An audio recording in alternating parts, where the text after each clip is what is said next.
நம் ஆண்டவர் இயேசு கிறிஸ்துவின் இணையற்ற நாமத்திலே உங்கள் யாவருக்கும் அன்பான வாழ்த்துக்களை தெரிவித்துக் கொள்கிறேன்.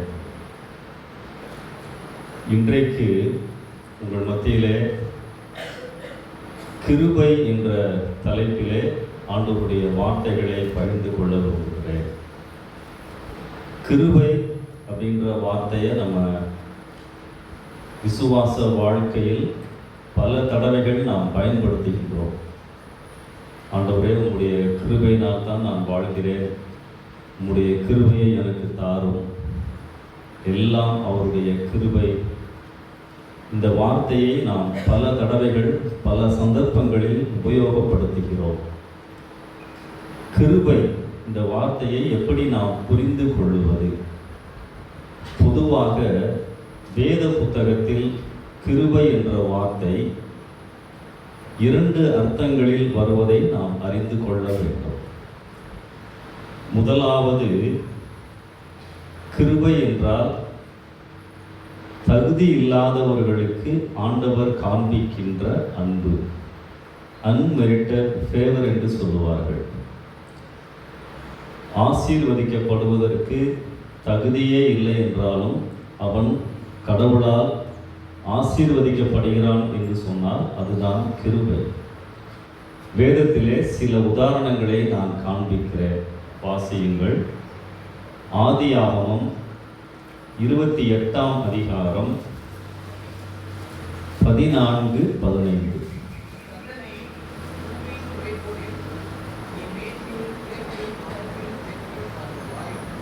தம்பி சத்தமா வாசிங்க.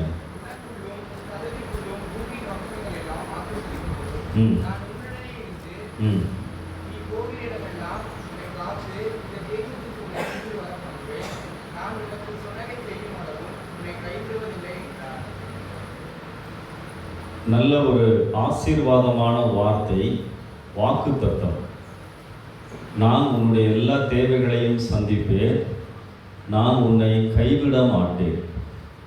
யார்கிட்ட ஆண்டவர் சொல்றாரு? யார்கிட்ட? யாக்கோபுட்ட சொல்றாரு. யாக்கோபு எங்க போறாரு? மிஷனரியாக போகிறாரா? சொல்லுங்க. இல்ல ஆலயம் கட்டுவதற்காக போறாரா? இல்ல ஏதாவது ஒரு நல்ல காரியத்துக்கு போறாரா? நீங்க அதுக்கு முந்தின வசனங்களை வாசித்து பார்த்தால், தன்னுடைய சொந்த அண்ணனை ஏமாற்றி விட்டு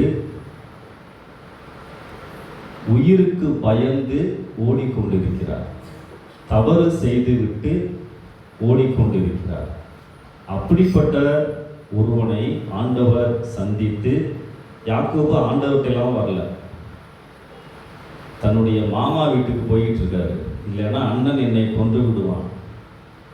இந்த சூழ்நிலையில் ஆண்டவர் சந்தித்து, யாக்கோபே, நான் உங்களோட இருக்கிறேன், நீ எங்கே போனாலும் நான் உங்களோட வருவேன், நான் சொன்னதை நிறைவேற்றும் அளவும் நான் உன்னை கைவிட மாட்டேன். அப்ப இவ்வளவு அருமையான ஒரு வாக்குத்தத்தத்தை பெற்றுக்கொள்வதற்கு யாக்கோபு தகுதியானவரா? நிச்சயமா இல்லை. அதுதான் கிருபை. ஏன் ஆண்டவர் போய் யாக்கோபை சந்தித்து இந்த காரியத்தை சொல்கிறார்? யாக்கோபை வைத்து ஆண்டவருக்கு ஒரு பெரிய திட்டம் இருந்தது. 12 இஸ்ரவேல் கோத்திரங்கள் யாக்கோபின் வழியாகத்தான் வந்தது. ஏன் இப்படிப்பட்ட ஒரு ஏமாற்றுக்காரனை ஆண்டவர் தெரிந்து கொள்ள வேண்டும்? அதான் கிருபை. தகுதி இல்லாதவர்களுக்கு ஆண்டவர் காண்பிக்கின்ற அன்பு. இரண்டாவது மனிதன் சகேயு. அவர் எங்க வர்றார் பைபிள்ல? லூக்கா 19ஆம் அதிகாரத்தில் வர்றாரு. சகேயுவை குறித்து வேதம் என்ன சொல்லுகிறது? இவன் பாவியான மனுஷன். அந்த நாட்களிலே யூதர்கள் ரோமர்களுக்கு கீழாக இருந்தார்கள். யூதர்கள் ரோமர்களுக்கு வரி செலுத்திக் கொண்டு இருந்தார்கள். பொதுவாக யூதர்களுக்கு யாருக்கும் கீழே இருப்பது பிடிக்காது. நாங்கள் தான் உயர்ந்தவர்கள், கடவுளின் பிள்ளைகள் என்ற எண்ணம் அவர்களுக்கு உண்டு. ஆனால் அந்த நாட்களிலே, இயேசு வாழ்ந்த நாட்களிலே யூதர்கள் ரோம அரசாங்கத்திற்கு கீழாய் இருந்தார்கள். மத சுதந்திரம் இருந்தது, ஆனால் அதிகாரம், ஆட்சி ரோமர் கரங்களிலே இருந்தது. இந்த சகேயு யூதனாக இருந்தாலும் யூதர்களிடத்திலே பணம் வரி வசூல் செய்து ரோமர்களுக்கு செலுத்தி கொண்டிருந்தான். அது மட்டுமல்ல, நியாயமாகவும் அவன் வரி வசூலிக்கவில்லை. அவனுடைய வார்த்தையிலே நாம் பார்க்கின்றோம், 4 மடங்காக அதிகமாய் வசூலித்து பண ஆசை பிடித்தவனாக இருந்தான். எல்லாராலும் வெறுக்கப்பட்டவனாய் இருந்தான் சகேயு.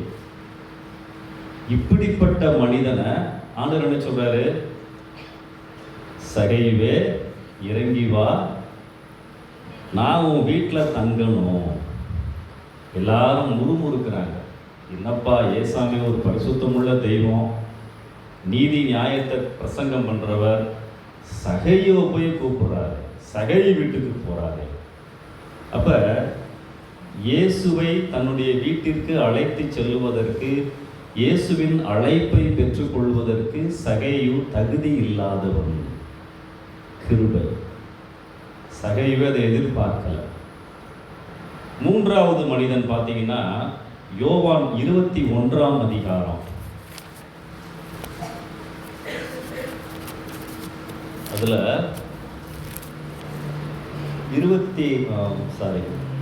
யோவான் 21ல் 15, 16, 17 வாசிங்க.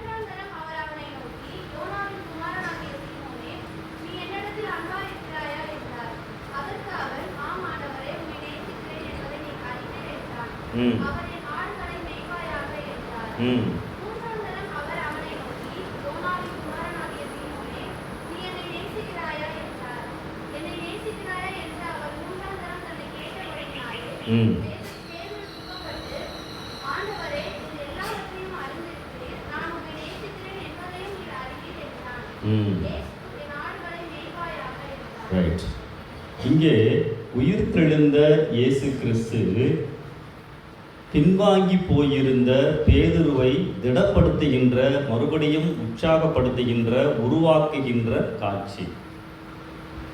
பேதுரு இயேசுவோடு நெருக்கமாய் இருந்தவர், உமக்காய் நான் மரிப்பேன் என்றெல்லாம் சொன்னவர், யார் உம்மை விட்டு ஓடி போனாலும் நான் உம்மோடு இருப்பேன் என்று சொன்னவர், இயேசு கிறிஸ்து யார் என்று தெரியாது என்று மறுதலிக்கின்ற அளவிற்கு நடந்து கொண்டார்.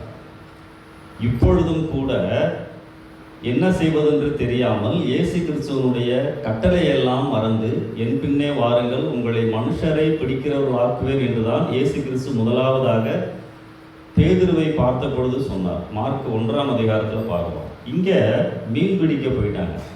அது நீங்கள் இந்த 21ஆம் அதிகாரம் ஆரம்பம் பார்த்தீங்கன்னா 1-2 வசனங்களில் ஒரு கூட்டமாக உட்காந்துருப்பாங்க. பேதுரு தான் தலைவர் மாதிரி ஆக்ட் பண்ணுவார். நான் மீன் பிடிக்க போகிறேன், நானும் வருகிறேன், எல்லாரும் கிளம்பிடுவாங்க. ஸோ இந்த சமயத்தில் இயேசுவின் அன்பு அவர்களை தேடி வருகிறது. நீங்கள் இந்த 3 வசனத்தில் ஒரு காரியத்தை பார்த்தீங்கன்னா, ஆண்டவர் என்ன கேட்குறாரு? அன்பாய் இருக்கிறாயான்னு கேட்குறாரு. பேதுரு என்ன சொல்கிறாரு? அன்பாய் இருக்கிறேன்னு சொல்கிறாரா, வேற வார்த்தை சொல்கிறாரா? நேசிக்கிறேன். 2வது தடவை ஏசாமி என்ன கேட்குறாரு? அன்பாய் இருக்கிறாயா. பேதுரு என்ன சொல்கிறாரு? நேசிக்கிறேன். 3வது தடவை ஏசாமி என்ன இப்படி கேட்குறாரு? அன்பாய் இருக்கிறான்னு கேட்குறாரா? இல்லை, நேசிக்கிறாரா. அப்போ இந்த வார்த்தை ஏன் மாறி வருகிறது? அன்பாய் இருக்கிறாயான்னு ஆண்டவர் முதல் கேட்டார். ஆனால் பேதுரு நேசிக்கிறேன்னு சொல்றாரு. 3வது தடவை கேட்கும் பொழுது ஆண்டவர் பேதுரு சொன்ன வார்த்தையே கேட்கிறார், நேசிக்கிறார். புதிய ஏற்பாடு நான் ஏற்கனவே சொல்லியிருக்கிறேன், கிரேக்க மொழியில் எழுதப்பட்டது. கிரேக்க மொழியில அன்பு என்பதற்கு 4 வார்த்தைகள் உண்டு. 4 விதமான அன்பிற்கும் 4 வார்த்தைகள் உண்டு. முதலாவது அகாப்பேன்னு சொல்லுவாங்க, தெய்வீக அன்பு. ஆண்டவர் நமக்கு கொடுக்கின்ற அன்பு. என்னை விரோதிக்கிறவர்களும் நன்றாக இருக்க வேண்டும் என்று நினைக்கின்ற அன்புதான் அகப்பே அன்பு. 2வது ஃபிலியோ. ஃபிலியோ என்பது நண்பர்களுக்குள்ளதாக, நெருக்கமாக இருப்பவர்களுக்குள்ளதாக வருகின்ற அன்பு, ஃபிலியோன்னு சொல்லுவாங்க. 3வது எராஸ், ரொமான்டிக் லவ். மாம்ச பிரகாரமான கணவன் மனைவிக்கு இடையே, காதலன் காதலிகளுக்கிடையே வருவது. ஸ்டார்கே, குடும்ப அங்கத்தினர்களுக்குள்ளதாக, ஃபேமிலி மெம்பர்ஸ்க்குள்ளதாக வருவது, பாசம். இங்கே ஆண்டவர் அன்பாய் இருக்கிறாயா, அகாப்பே அன்பை கேட்கிறார். பேதுருவே, தெய்வீக அன்பின் மூலமாய் என்னை நீ அன்பு கூறுகிறாயா? பேதுரு ஃபிலியோ அன்பு சொல்றாரு. ஆமா ஆண்டவரே, உம்மை நேசிக்கிறேன். சகோதரர்களுக்குள்ளதாக வருகின்ற அன்பை இங்கே பேதுரு சொல்லுகின்றார். 2வது முறையும் ஆண்டவர் கேட்கிறார். 3வது முறை ஆண்டவர் பேதுருவுக்காய் இறங்கி வருகிறார். சரி, இந்த விதத்திலாவது என்னை நேசிக்கிறாயா? அப்ப தகுதி இல்லாதவர்களையும் ஆண்டவர் சந்தித்து அவர்களை உணர்த்துகிறார் என்று சொல்லி நாம் பார்க்கின்றோம். கிருபை என்று சொன்னால் தகுதி இல்லாதவர்களுக்கு ஆண்டவர் காண்பிக்கின்றார். ஒருவேளை நம்முடைய வாழ்க்கையிலும் கூட ஆண்டவருக்கு விரோதமாக இருக்கலாம், ஆண்டவரை நம்பாமல் இருக்கலாம். எப்படி இருந்தாலும் ஒவ்வொருவரையும் ஆண்டவர் நேசிக்கிறார். தகுதி இல்லாவிட்டாலும் கூட ஆண்டவர் நம்மை நேசிக்கிறார் என்பதை நாம் அறிந்து கொள்ள வேண்டும். அப்போ கிருபை என்று சொன்னால் தகுதி இல்லாதவர்களுக்கு ஆண்டவர் காண்பிக்கின்ற அன்பு. அந்த அன்பு இன்றைக்கு நம்மை தேடி வந்திருக்கின்றது. நீ யாராக இருந்தாலும், எப்படிப்பட்டவர்களாக இருந்தாலும், நான் உனக்காய் சிலுவையிலே மரித்தேன், உனக்காய் நான் பாடுபட்டேன், ரத்தம் சிந்தினேன், உன்னுடைய பாவங்களுக்காய் நான் பலியானேன். அதான் கிருபை. சரி, இந்த 2வது அர்த்தம் எப்படின்னு சொன்னால், கிருபை என்பது முதலாவது அன்பு செலுத்துதல் அப்படின்ற அர்த்தத்தில் பார்த்தோம். 2வது பைபிளில் பார்த்தீங்கன்னா பலப்படுத்துதல் அப்படின்ற அர்த்தத்திலாம் கிருபை சொல்லப்பட்டுள்ளது. நம்ம பாட்டெலாம் பாடுறோம் இல்லையா, கிருபையே கிருபையெல்லாம் பாட்டு பாடுறோம் இல்லையா? வாசிங்க, புலம்பல் 3ஆம் அதிகாரத்தில் 22, 23 வாசிங்க. புலம்பல் 3ஆம் அதிகாரம் 22, 23. ம் ம் ம் ஆமென். காலைதோறும் புதியவைகள், நாம் நிர்மூலமாகாமல் இருப்பது கிருபை. இங்கே கிருபை பலப்படுத்துதல் அல்லது பாதுகாப்பு என்ற அர்த்தத்திலே வருவதை பார்க்கிறோம். காலைதோறும் உம்முடைய கிருபைகள் புதியவைகள். ஆண்டவரே, உம்முடைய கிருபையினால் என்னை நிரப்பும். பலப்படுத்துகின்ற அனுபவம் அல்லது ஆண்டவருடைய பிரசன்னம் என்ற அர்த்தத்திலும் இந்த இடத்திலே நாம் எடுத்துக்கொள்ள முடியும். பவுல் புதிய ஏற்பாட்டில் மாபெரும் ஊழியக்காரர். ஒரு தடவை ஜெபம் பண்ணுறாரு, ஆண்டவரே, எனக்கு சரீரத்தில் ஒரு பலவீனம் இருக்குது, அது என்னன்னு தெரியல. 3 தடவை ஜெபம் பண்ணுறாரு, எனக்கு இந்த பலவீனத்தில் இருந்து விடுதலை தாரும், சுகம் தாரும் ஜெபம் பண்ணுறாரு. ஆனால் ஆண்டவர் என்ன சொன்னார் பார்த்தீங்களா? வாசிங்க, 2 கொரிந்தியர் 12:9. ம் ம் ஆமென். My grace is sufficient for you. என் கிருபை உனக்கு போதும்பா. பலப்படுத்துதல். ஆண்டவரே, உங்களுடைய கிருபை என்னை தாங்கட்டும் நம்ம சொல்கிறோம் இல்லையா? அப்போ இந்த இடத்துல கிருபை எந்த அர்த்தத்தில் வருது? அவருடைய பிரசன்னம், தாங்கப்படுதல், பாதுகாப்பாய் உணர்தல், இந்த அர்த்தத்திலே வேதத்திலே சொல்லப்பட்டிருப்பதை நாம் பார்க்கின்றோம். சங்கீதம் 145:8.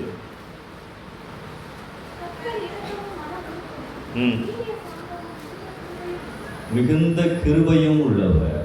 அருமையான ஒரு வசனம் இல்லையா? இங்கே வேதம் என்ன சொல்லுகின்றது?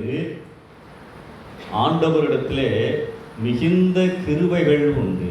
அப்படின்னா என்ன அர்த்தம்? தகுதியில்லாத உன்னை நான் நேசிக்கவும் முடியும், பலவீனமான உன்னை நான் பலப்படுத்தவும் முடியும், பாதுகாப்பு இல்லாத நிலைமையில் இருக்கிற உன்னை நான் பாதுகாக்கவும் முடியும், வெறுமையாக இருக்கிற உன்னை என்னுடைய பிரசன்னத்தினால் நிரப்பவும் முடியும். அதான் முக்கியம். எத்தனை பேர் அந்த கிருபையை பெற்றிருக்கிறோம்? எத்தனை பேர் அந்த கிருபையை சார்ந்து வாழ்கிறோம்? அழகா பாட்டெல்லாம் பாடுறோம் இல்லையா? உணர்ந்து எத்தனை பேர் அதை நான் அனுபவிக்கிறேன். காலைதோறும் புதியவைகள் சொல்லியிருக்கிறதே, ஆண்டவரே எனக்கு இந்த கிருபை வேண்டும். ஆண்டவர் புதிய ஏற்பாட்டில் நிறைய ஊமைகளை சொல்லியிருக்கிறார். நம்மளுக்கு தெரியும், லூக்கா 15ஆம் அதிகாரத்தில் அழகான ஒரு ஊமை வரும். இளையகுமாரன் கதை நமக்கு நன்றாய் தெரியும் இல்லையா? அப்பா வேண்டாம், அப்பா சொத்து மட்டும் வேண்டும். அப்பா கூட நான் இருக்க மாட்டேன், அப்பா காசு எனக்கு வேண்டும். அப்பா பேச்சை நான் கேட்க மாட்டேன், ஏன் இஷ்டப்படி தான் வாழ்வேன். யோசிச்சு பாருங்க, அவன் வீட்டை விட்டு கிளம்பும் பொழுது, என் சொத்தை பிரித்து கொடுன்னு சொல்லி நான் தனியாக போகிறேன்னு சொல்லி கிளம்பும் பொழுது அவனுடைய அப்பா எவ்வளவோ கெஞ்சி இருப்பார் இல்லையா? டேய் போகாதடா, என் கூட இருறா. கீழ்ப்படியாதவன். பாவம் என்னை கடவுளிடமிருந்து பிரிக்கும், பாவம் என்னை தனியாக வாழ விடும், பாவம் ஆண்டவருடைய அன்பை புரிந்து கொள்ள விடாது. இவ்வளவோ சொல்லியும் கேட்காம அவன் போயிடுறான். அவனுடைய வழி அவனை வாழ வைக்கவில்லை. உலகம் அவனுக்கு தோல்வியை தந்தது. பைபிள் அழகாக போட்டிருக்கு இல்லையா? பணமெல்லாம் போயிருச்சு, யாரும் இல்லை, சாப்பிடுவதற்கு வழி இல்லை. யோசிக்கிறான், என்னுடைய வீட்டில் வேலைக்காரங்க கூட 3 வேளையும் வயிறார சாப்பிட்றாங்களே, நான் இங்கே எங்கே உட்காந்துருக்காங்க? பன்றி கொடுசை. இப்படி ஆயிடுச்சு அப்படின்னு சொல்லி வருந்துகிறான். அப்பா எவ்வளோலாம் எனக்கு அட்வைஸ் பண்ணார், நான் கேட்கலையே. அவனுக்கே ஒரு கில்ட்டி கான்சியஸ். நான் அப்பாட்ட போய் எப்படி மறுபடியும் வீட்டுக்குள்ளே போகிறது? அப்பாவே, நீங்கள் என்னை மகனாக ஏற்றுக்கொள்ள வேண்டாம், ஒரு வேலைக்காரனாக வச்சுக்கோங்க அப்படின்னு சொல்லி அந்த மாதிரி தான் கேட்பேன்ட்டு தான் போகிறான். அவனுக்கே தெரியுது, எனக்கு மறுபடியும் அப்பாவினிடத்திலே பேசுவதற்கு தகுதி இல்லை. அவன் என்ன சொல்கிறான்? அப்பா, ஒரு வேலைக்காரனாய் என்னை வைத்துக் கொள்வான். அப்பா என்ன சொல்கிறாரு? அவன் தூரத்தில் வரும் பொழுதே ஓடி வந்து, அப்போ என்ன அர்த்தம்? Everyday he was waiting and வாட்சிங். என் மகன் என்னை வேண்டாம் என்று சொன்னாலும் அவன் எனக்கு வேண்டும். அதான் ஆண்டவருடைய அகாப்பே அன்பு. அவனை கட்டி பிடித்து கொள்ளுகிறார். எங்கடா பணம்லாம் கேட்கல, மோதிரம் போடுறாரு, பாதரட்சைகளை போடுகிறார். என்ன அர்த்தம்? வேலைக்காரங்களை காலில் செருப்பு போட மாட்டாங்க அந்த நாட்களில். நீ வேலைக்காரன் இல்லைப்பா, என்னுடைய மகன், நீ வீட்டுக்குள்ளே வரலாம். மோதிரம் போடுகிறார், நீ இப்பொழுதும் என்னுடைய மகன் தான். இதான் கிருபை. ஆண்டவரை விட்டு தூரமாய் போயிருந்தாலும், ஆண்டவர் எனக்கு வேண்டாம் என்று வெறுத்தாலும், ஆண்டவர் உன்னை தேடிக்கொண்டுதான் இருக்கிறார். ஒருவேளை நீ ஆண்டவரை ஏற்றுக்கொண்டு இருக்கலாம், ஆண்டவருடைய அன்பை ருசித்து இருக்கலாம், உலகத்தின் கவர்ச்சிகளில் இழுக்கப்பட்டு பின்வாங்கி போயிருக்கலாம்.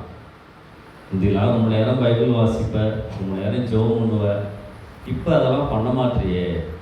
ஆண்டவர் உன்னை தேடிக்கொண்டிருக்கிறார். ஆண்டவருடைய அன்பு எப்பொழுதும் என்னை தேடிக்கொண்டுதான் இருக்கும்.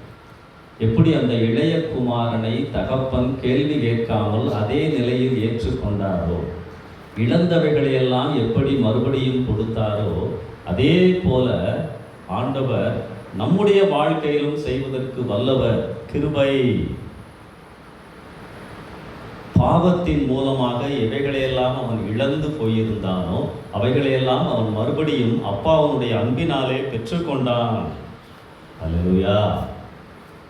எத்தனை பேருக்கு அந்த கிருபை சொந்தம்? கிருபை 2 அர்த்தத்தில் சொல்லப்பட்டிருக்கு இல்லையா? ஒன்று, அன்பு, ஆண்டவருடைய அன்பு. ரெண்டாவது ஆண்டவருடைய பலன், பாதுகாப்பு. கடைசியாக ஒரு வசனத்தை வாசிக்கிறோமா? இந்த கிருபை எப்பொழுதெல்லாம் கிடைக்கும்? ஞாயிற்றுக்கிழமை மட்டும்தான் கிடைக்குமா? எப்பெல்லாம் கிடைக்கும்? கர்த்தாவே உம்முடைய கிருபை என்றும் உள்ளது. 136ஆம் சங்கீதம் பாருங்க. இந்த சங்கீதம் ஃபுல்லாக இந்த வசனம் தான். ஒவ்வொரு வசனத்திலையும் இந்த வார்த்தை இருக்கும். வாசிமா 136. போதுமா? நீங்கள் முழுசாக வாசிங்கன்னா சிக்கலாக இருக்கும். எல்லா வசனத்திலையும் பாருங்க, அவர் கிருபை ஆல்வேஸ் ஆல்வேஸ் அவைலபிள். ஆண்டவருடைய கிருபை என்றும் உள்ளது. there is no stock board.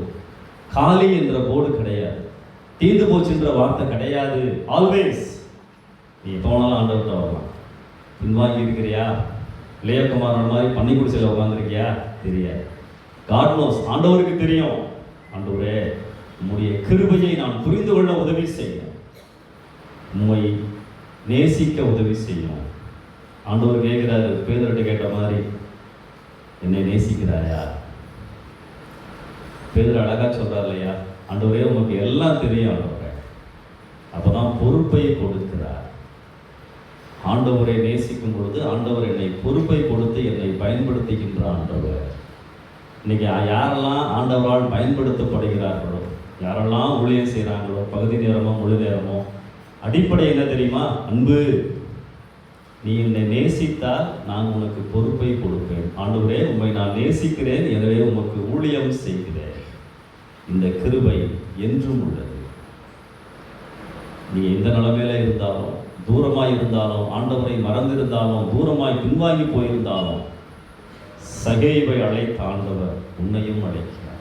அந்த கிருபைக்குள்ளதாய் வந்து விடுங்கள். அந்த கிருபையிலே பாதுகாப்பு உண்டு, பிரசன்னம் உண்டு, பலன் உண்டு. ஜெபம் பண்ணலாமா? கண்களை மூடுவோம். கர்த்தரிடத்திலே நம்ம அர்ப்பணிப்போம். கண்ணை மூடுங்க. அப்படியே ஆண்டவருடைய கிருபையை உணருங்கள். என் கிருபை உனக்கு போதும்.